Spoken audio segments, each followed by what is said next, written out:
시작하기에 앞서 이 영상은 어떤 정답을 가려내기 위함이 아니며 단순히 이러한 차이가 존재할 수 있다 라는 것을 알리기 위해서 만들어진 영상임을 참고해 주시기 바랍니다. 안드레이 줄랍스키 감독의 포지션, 라스 폰 트리에 감독의 안티크라이스트, 살인마 재계집, 박찬욱 감독의 복수는 나의 것, 그리고 헤어질 결심 모두 제가 영상으로 혹은 커뮤니티 글을 통해서 리뷰한 영화들이에요.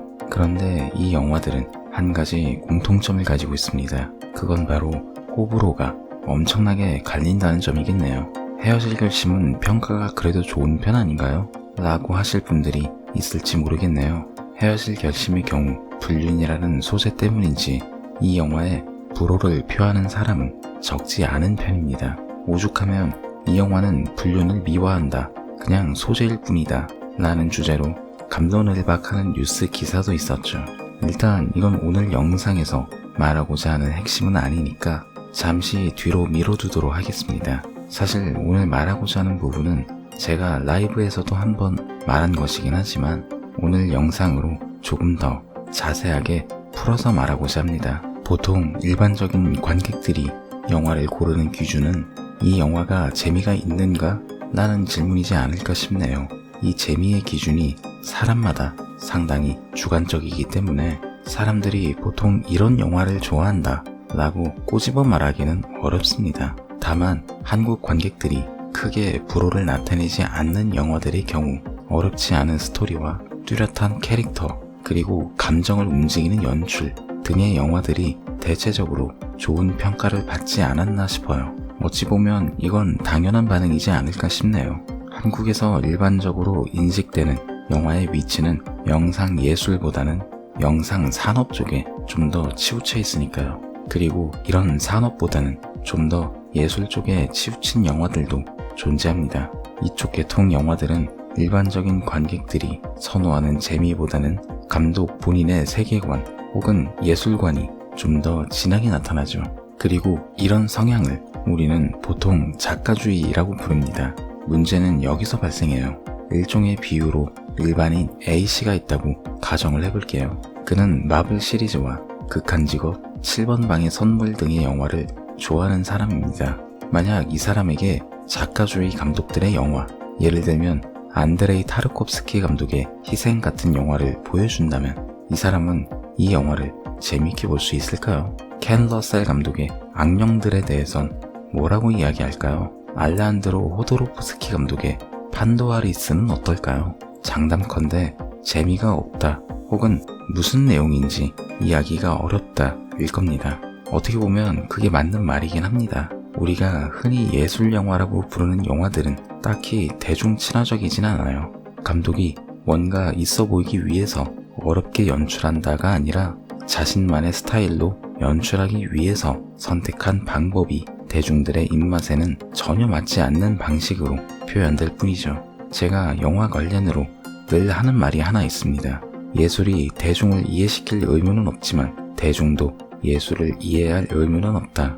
애초에 대중영화와 예술영화가 지향하는 방향성은 상당히 다릅니다. 대중영화가 일종의 놀이공원이라면 예술영화는 박물관이에요. 일반적인 대중영화가 현실을 바탕으로 만들어진 재미있는 이야기의 나열이라면 예술영화는 현실을 아예 분해한 다음 완전히 새롭게 창조한 조각상과 같습니다. 각각의 장면과 대사와 연기의 의미를 은유적으로 담아내는 것이 작가주의 영화 감독들이 자신의 영화를 만들어내는 방식이에요.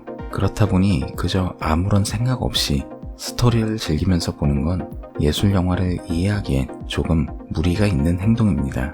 즉, 보는 방식을 바꿀 필요가 있다는 것이죠. 만약 그게 싫다면 그냥 안 보면 됩니다. 본인의 취향이 그 영화와 맞지 않는데 억지로 볼 필요는 없죠. 하지만 그렇다고 해서 영화를 평가할 때 마치 자신의 취향이 절대적인 것 마냥 말하고 행동하는 것 역시 되도록이면 지양해야 할 필요가 있습니다. 그리고 대중영화를 평가하는 시선으로 예술영화를 평가하는 것 역시 가급적이면 지양해야 할 행동이 아닌가 싶어요. 간단하게 말해서 우리가 맥도날드에서 주문을 할 때 굳이 메뉴판에도 없는 와퍼 세트를 시키지는 않죠. 같은 햄버거이긴 해도 아예 다른 브랜드의 메뉴니까요. 모든 영화가 절대적으로 재미있어야 할 의무는 없습니다. 자신의 예술관적 세계를 밖으로 꺼내서 표현하는 것과 재미는 하등의 관계가 없어요. 그리고 헤어질 결심에 불륜이라는 소재에 대해 말해보자면 포커스를 어디에 맞춰서 보았는가에 따라 달라진다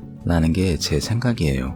이 영화가 말하고 싶은 건 불륜이 아니라 서로 다른 두 사람이 만나고 그 감정이 어떤 식으로 쌓여가는지를 아주 세세하게 표현한 영화입니다. 타인을 향한 사랑의 감정은 크고 작은 사건을 겪으면서도 생기지만 아주 사소한 부분에서 조금씩 쌓여가기도 하죠.